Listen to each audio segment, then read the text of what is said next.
Api peperangan itu akan datang. Di mana ketegangan antara China vs Amerika Serikat (AS) bisa jadi bentrokan bersenjata di Pasifik Selatan. Karena jika tak ada resolusi antara kedua negara besar itu maka api peperangan akan mencuat. Imbasnya negara-negara sekitar akan ikut-ikutan berperang. Karena demi melindungi kepentingan nasional masing-masing, negara di Pasifik Selatan tentu akan terbagi dua blok, China atau AS. Jika sudah begini maka hanya satu yang bisa dilakukan, perkuat pertahanan dan bersiap menyambut datangnya perang. Organisasi penelitian China memperingatkan, ketegangan di Laut China Selatan dapat meningkat menjadi perang habis-habisan menjelang pelantikan Joe Biden sebagai Presiden AS. Kami masih percaya bahwa risiko konflik meningkat. Meskipun kurang disebutkan dalam laporan media akhir-akhir ini, selalu ada beberapa pertemuan dalam berbagai jenis dari kedua sisi setiap hari. Jelas Hubo, Direktur Pusat Penelitian Strategi Maritim China kepada Express.co.uk. Dia juga menambahkan, jika AS dan China tidak dapat menemukan langkah-langkah manajemen krisis yang substantif, risiko kecelakaan atau konflik tak terduga akan tetap tinggi. Hubo sebelumnya menyuarakan keprihatinan atas potensi konflik antara Washington dan Beijing. Meskipun AS telah mencoba untuk memisahkan diri dari China di daerah lain, mereka masih berhubungan erat. Kemungkinan terjadinya konflik skala besar cukup kecil, tapi konflik skala menengah atau kecil mungkin terjadi, seperti dua kapal perang yang saling bertabrakan atau sesekali baku tembak karena kapal perang dan pesawat kedua negara saling berhadapan, paparnya. Express.co.uk memberitakan, Menteri Luar Negeri Taiwan Joseph Wu meminta negara lain untuk bekerja sama melawan dominasi China. Jika salah satu titik paling kritis dari rantai pulau pertama tidak berada di tangan negara-negara yang berpikiran sama, kita dapat membayangkan apa yang akan tercipta dalam gambaran strategis global. Kita pasti perlu memikirkan bagaimana kita mencegahnya terjadi, ujarnya.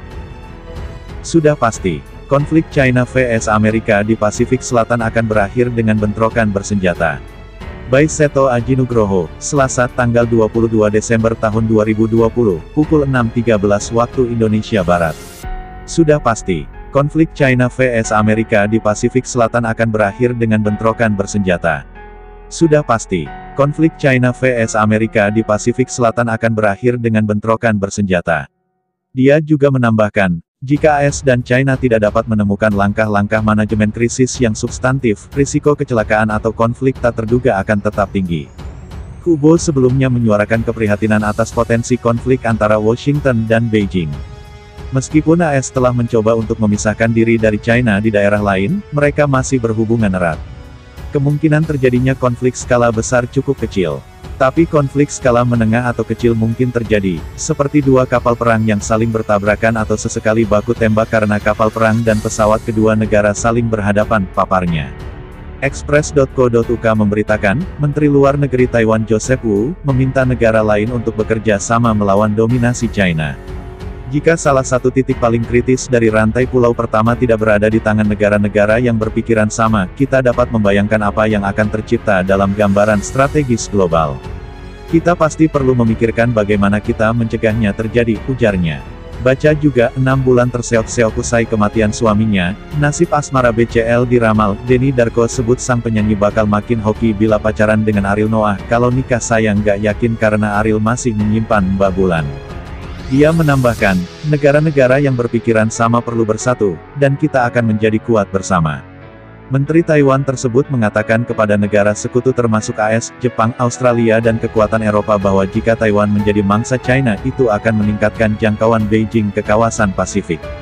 Ketegangan antara China dan AS telah meningkat secara mengkhawatirkan selama beberapa bulan terakhir karena kedua negara meningkatkan kehadiran militer mereka di perairan yang disengketakan. China telah membangun pangkalan militer di beberapa wilayah tersebut. Angkatan Laut AS mengeluarkan laporan yang memperingatkan China dan Rusia adalah dua ancaman paling signifikan bagi era perdamaian dan kemakmuran global.